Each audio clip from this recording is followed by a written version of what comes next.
In modern politics, power is often seized. But imagine an ancient throne that physically repels an unworthy ruler. According to folklore, the 11th century Indian king Bhoja was walking past a field when he noticed a Brahmin farmer sitting on a high dirt mound. From that elevated spot, the farmer warmly invited the king to enjoy his fresh harvest.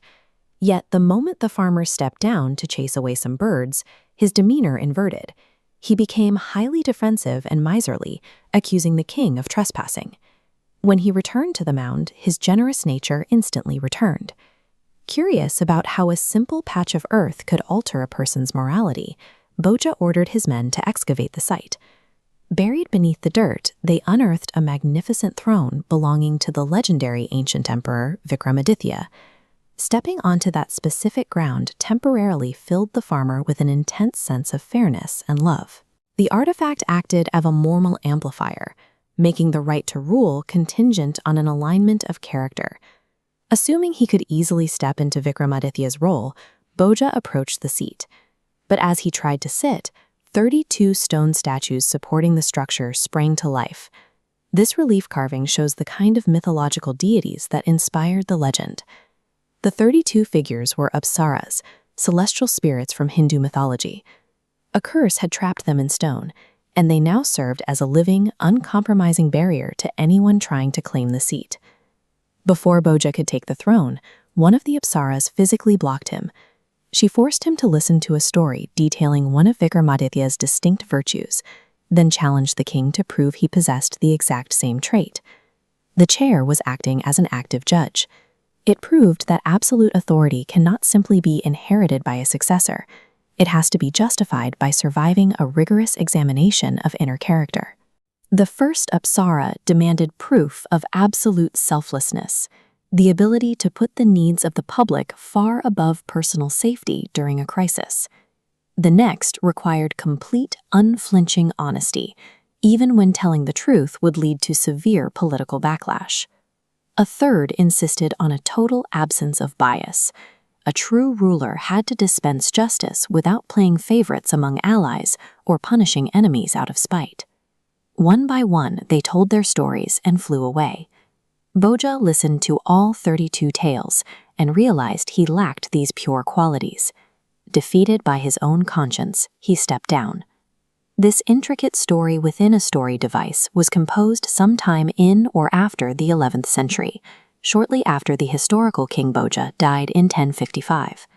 Written entirely in Sanskrit, the original collection was titled the Simhasana Dwatrimsika, which translates literally to the 32 Tales of the Throne. The text functioned as a highly engineered narrative tool. It documented the universal human desire for an uncorrupted, perfectly fair ruler. This timeline illustrates how quickly the blueprint for a perfect ruler spread.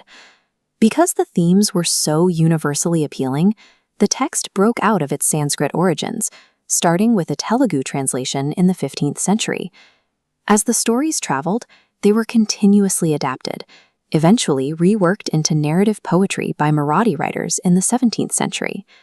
The collection made a massive cultural leap when the Mughal Emperor Akbar commissioned a Persian translation in 1581. Looking at the regal attire of this figure from the era grounds us in the opulence of the 16th century Persian court.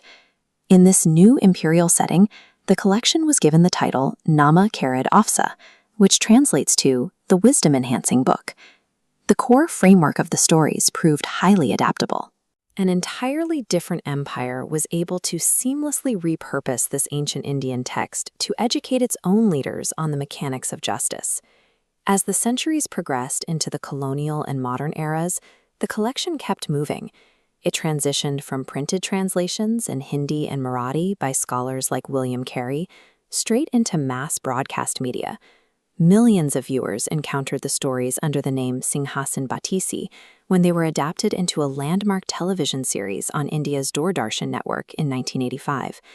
The text has continued to evolve into the 21st century, finding new audiences through television dramas in 2014 and modern children's animated series on the Pogo channel. The collection survived the collapse of the empires that translated it because the 32 stone apsaras represent something highly durable, the unflinching voice of the public conscience. Regardless of the era, the language, or the medium, these statues act as a permanent filter, demanding strict integrity from anyone seeking political power.